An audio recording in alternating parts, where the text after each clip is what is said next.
Somebody play the Jaws theme music because Nico Daws recorded his first career shutout, and the New Jersey Devils recorded their first win after the Four Nations break. We have a lot to break down in today's episode of Locked On Devils. Buckle up, everybody. You're Locked On Devils, your daily podcast on the New Jersey Devils, part of the Locked On Podcast Network, your team every day. Hi, this is Bryce Salvador, and you're Locked On Devils with Trey Matthews. Elliott scores!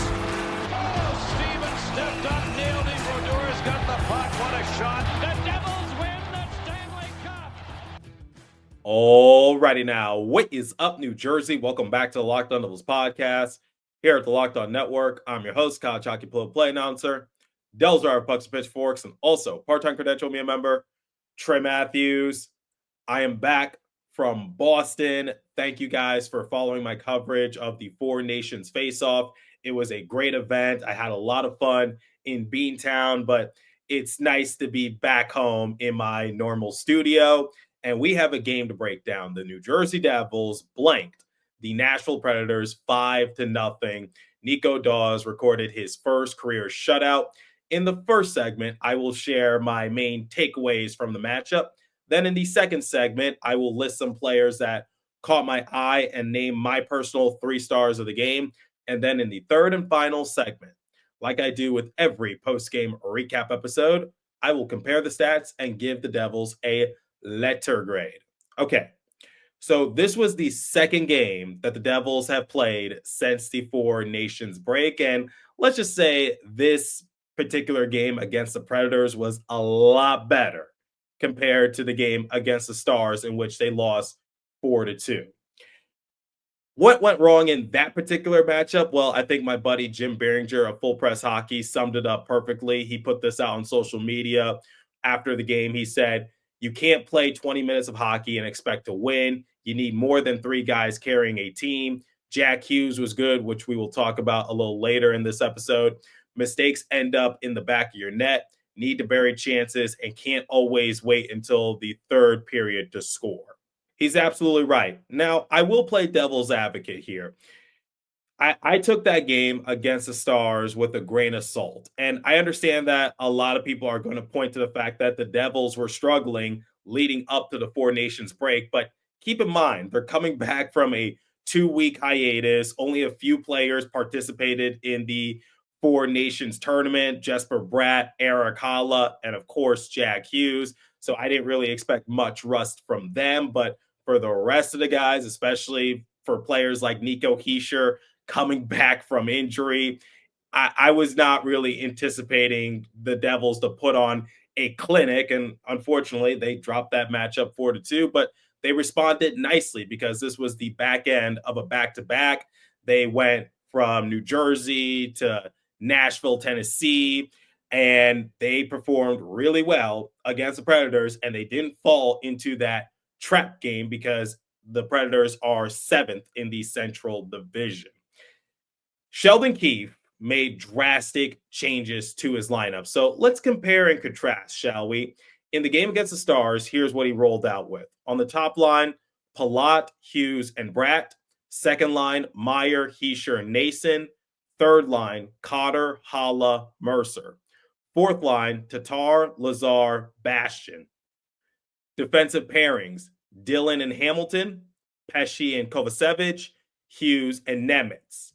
In the game against the Predators, he made a lot of changes to the point where people were a little perplexed. And I'm going to talk about this momentarily, but here's what the Devils were rolling with. On the top line, Palat, Hughes, and Bratt. That stayed intact. Second line, Tatar, Hischier, Nason.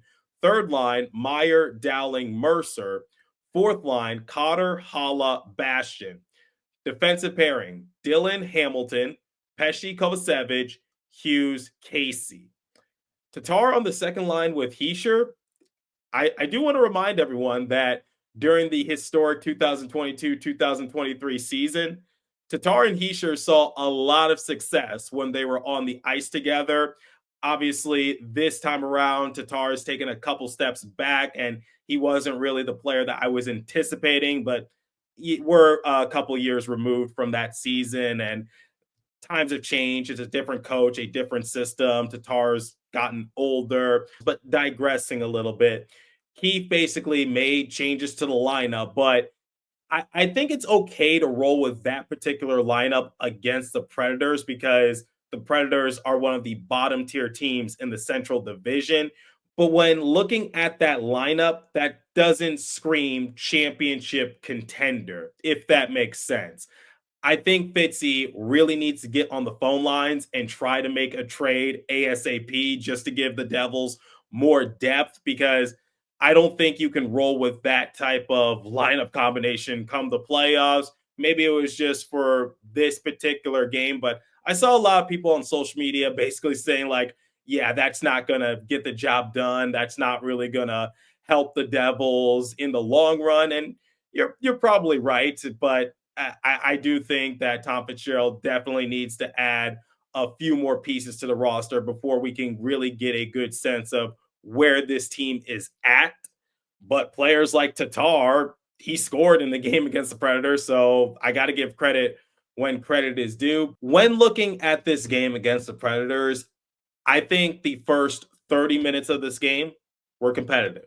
So, like, the first period was competitive, and the first half of the second period was competitive. But after that, the Devils really took control of the game. They were skating well, they were generating good looks, and they looked like a completely different team compared to what we saw against the Stars. And similar to what I said just a few minutes ago, take that game against the Stars with a grain of salt, be patient because the Devils were coming off of a 2-week hiatus. Let's see what they can do now that they have a game underneath their belt. And they performed really well against the Predators. And I was rather impressed because, as we all know, usually the Devils have issues when they're playing in Nashville. The history is not exactly on their side. Like, if my memory serves me well, didn't they win their first game in Nashville last season for the first time in like many, many years? I might be wrong, but it just goes to show you that the Devils usually struggle against the Predators when they're on the road. But I would say the Devils started off strong and they finished strong. And one of the issues that they had against the Stars was that they were not really finishing on their chances. And this time around, they were able to finish, and that's why they shut out the Predators 5-0. And Nico Daws in between the pipes, he was great. And I talked about it over the summer. Don't underestimate Nico Daws and his capabilities. If he develops the right way, then whenever Jacob Markstrom or Jake Allen decide to move on from the Devils, whether it's sign with a different team or retire, you got Nico Daws in the pipeline who might be ready to jump into a bigger role. But I want the Devils to take their time with them. And we'll talk more about Dawes and a few other players that caught my eye momentarily. But before we continue, let me tell you guys about Wonderful Pistachios. Looking for a snack that's both delicious and nutritious? Crack into a good source of protein with Wonderful Pistachios. Wonderful Pistachios is one of the highest protein nuts. Each 1 ounce serving has 6 grams of protein, giving you over 10% of your daily value. Plus, they're packed with fiber and better for you unsaturated fats to help keep you feeling fuller all day long. Personally, I love the no shells variety. It's the perfect grab and go snack for busy days, constantly on the road as a content creator. So I love it in my pocket and just having it by my side. Get snacking and get cracking with a snack that packs a protein punch. Visit wonderfulpistachios.com to learn more. Okay, let's name some players that caught my eye and then my personal 3 stars of the game. Honorable mention number 1 goes to Jack Hughes. Jack recorded 2 goals in the game against the Stars. Similar to what I said in the first segment, the Devils were pretty flat-footed against Dallas, but the one player that really showed out was Jack Hughes. And a lot of people were worried about Jack because he didn't really have his best performance during the championship game at Four Nations, but I said there was nothing to be concerned about. Yes, he didn't have his best outing, but at least he wasn't like the Kachuk brothers where he was injured and that injury might linger on the rest of the way. He just didn't have a good showing, and Team Canada ended up winning. That no harm, no foul. I'm sure they'll perform much better in the Olympics. But digressing a little bit, Jack got an assist in this game, and now he has 3 points since the break. And he and his brother assisted on Seamus Casey's goal in the second period. We'll talk about that momentarily. My other honorable mention goes to Jesper Bratt. He had a multi-point performance. He had 2 assists. He had the secondary assist on Dougie Hamilton's goal in the second and Stefan Nason's goal in the third period. Couple more honorable mentions. Luke Hughes, he also had a multi-point performance. He got the primary assist on Andre Palat's opening goal in the first. And like I just said, he and his brother helped with Seamus Casey's goal in the second. Dougie Hamilton, he had a multi-point performance, secondary assist on Andre Palat's goal in the first period, and he scored himself in the second. How did he shoot that shot in that uncomfortable position? I don't really know, but you know what? I'm not going to complain because a goal is a goal. My third star of the game has to go to Seamus Casey, and here's why. This was Seamus Casey's first NHL game since October 19th. So it's been months since we've seen Casey put on a Devils sweater and perform in a game. And it seems like he hasn't skipped a beat because all he does is score. He now has 4 goals in his first 9 NHL games. And for this particular goal, he actually looked off Jack. So he looked toward his right, he saw Jack, then he looked at the cage, and he shot it himself, and it found the back of the net. It was a great shot, and Seamus said that he's probably not going to do that again, or he's not going to do it too often, but he shot it himself. He went with his gut. He obviously has a lot of confidence out there. I remember talking to him about it after he had a good performance against Utah earlier this season. So Seamus Casey, welcome back to the Devils. And a lot of people are wondering, what does this mean for Shimo Nemitz? I'll probably talk about that in a future episode, but honestly, Nemitz is just going through some growing pains, and that's bound to happen. My second star goes to Nico Hischier. He had 3 points in this game. He had the primary assist on Dougie Hamilton's goal, Stefan Nason's goal, and Tomas Tatar's goal. Welcome back, Nico Hischier. The captain was dearly missed for New Jersey.